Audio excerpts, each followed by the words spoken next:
বাংলাদেশের সঙ্গীতাঙ্গনে গণসঙ্গীত শব্দটি উচ্চারণ করলে যেই নামটি সবার আগে ভেসে ওঠে তিনি হলেন ফকির আলমগীর।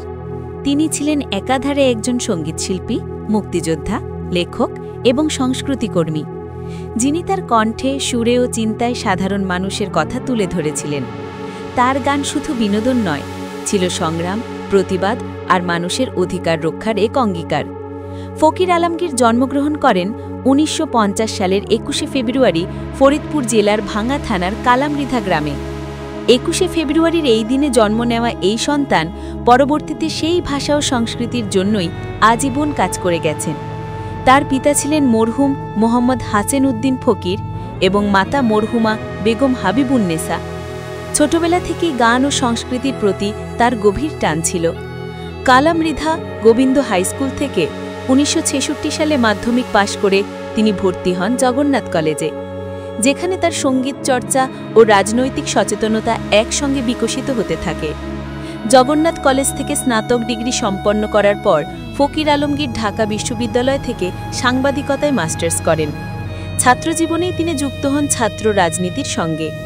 ১৯৬৬ সালে পূর্ব পাকিস্তান ছাত্র ইউনিয়নের সদস্য হিসেবে সক্রিয় রাজনীতিতে অংশ নেন।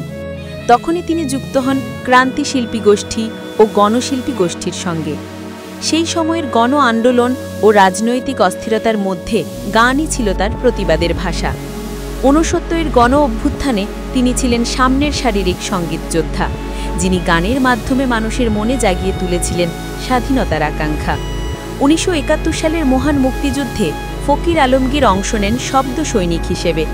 তিনি যোগদান স্বাধীন বাংলা বেতার কেন্দ্রে, যেখানে তার কণ্ঠে উচ্চারিত গান ও বার্তা মুক্তিযোদ্ধাদের প্রেরণা জুগিয়েছিল। সেই সময় তার গান হয়ে উঠেছিল দেশের সংগ্রামী মানুষের আত্মার শক্তি। স্বাধীনতার পরেও তিনি গণমানুষের সেই চেতনা বুকে ধারণ করে এগিয়ে চলেন। ফকির আলমগীরের গান বাংলাদেশের সঙ্গীত ইতিহাসে এক অনন্য অধ্যায়। তার জনপ্রিয় কিছু গান যেমন ও সখিনা গেছোস কিনা ভুইলে আমারে, নাম তার ছিল জন হেনরি, মায়ের একধার দুধের দাম আজও মানুষের মুখে মুখে ফেরে। তার গানে উঠে এসেছে গ্রামীণ মানুষের আনন্দ, বেদনা, শ্রমজীবী মানুষের সংগ্রাম এবং সমাজের অন্যায়ের বিরুদ্ধে প্রতিবাদ। তিনি পপ ও ফোক সঙ্গীতকে একত্র করে এক নতুন ধারার সৃষ্টি করেছিলেন, যা পরবর্তীতে দেশীয় পপ সঙ্গীতের ভিত্তি স্থাপন করে। ১৯৯৯ সালে বাংলাদেশ সরকার তাকে ২১শে পদক প্রদান করে। তার অবদানের স্বীকৃতি জানায়। এছাড়াও তিনি পেয়েছেন ভাসানী পদক, সিকোয়েন্স সম্মাননা পদক সহ নানা পুরস্কার। ফকির আলমগীর শুধু গায়কই নন, ছিলেন এক ভাবুক লেখকও। ১৯৮৪ সালে তিনি প্রকাশ করেন তার প্রথম বই চেনা চায় না। এরপর একে একে প্রকাশিত হয় মুক্তিযুদ্ধের স্মৃতিবিজয়ের গান, গণসঙ্গীতের অতীত ও বর্তমান, অমর কথা, যারা আছে হৃদয় পটে, স্মৃতি আলোপনে মুক্তিযুদ্ধ প্রভৃতি গ্রন্থ।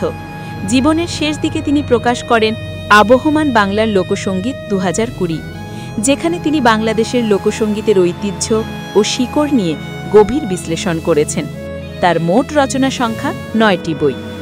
তিনি ছিলেন ঋষিজি শিল্পী গোষ্ঠীর প্রতিষ্ঠাতা, যা গণসঙ্গীত ও সংস্কৃতি চর্চায় প্রজন্ম থেকে প্রজন্মকে অনুপ্রাণিত করে আসছে। তার গান, বক্তব্য ও সামাজিক কর্মকাণ্ডে ফুটে উঠত মানবতা, সাম্য এবং দেশপ্রেম।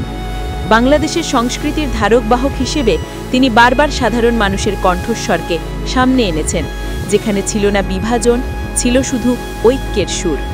২০২১ সালের জুলাই মাসে ফকির আলমগীর করোনা ভাইরাসে আক্রান্ত হন। ১৪ জুলাই তার সংক্রমণ ধরা পড়ে। ১৫ জুলাই শ্বাসকষ্ট বেড়ে গেলে তাকে হাসপাতালে ভর্তি করা হয়। ফুসফুসে সংক্রমণ এবং রক্তে সংক্রমণ ছড়িয়ে পড়ায় অবশেষে ২৩ জুলাই ২০২১ রাত ৯:৩০টার সময় তিনি হৃদরোগে আক্রান্ত হয়ে মৃত্যুবরণ করেন। মৃত্যুকালে তার বয়স ছিল ৭১ বছর। তার মৃত্যুতে বাংলাদেশের সংস্কৃতি অঙ্গনে নেমে আসে গভীর শোক। তবে তার রেখে যাওয়া গান, লেখা ও আদর্শ আজও বেঁচে আছে কোটি মানুষের হৃদয়ে। ফকির আলমগীর আমাদের শিখিয়ে গেছেন, গান শুধু সুর নয়, এটি মানুষের মুক্তির ভাষা। তার কণ্ঠ আজও বলে ওঠে, ও সখিনা গেছোস কিনা ভুইলে আমারে, একজন সত্যিকারের গণশিল্পীর অমর চিহ্ন হয়ে। ও সখিনা গেছোস কিনা ভুইলে আমারে, আমি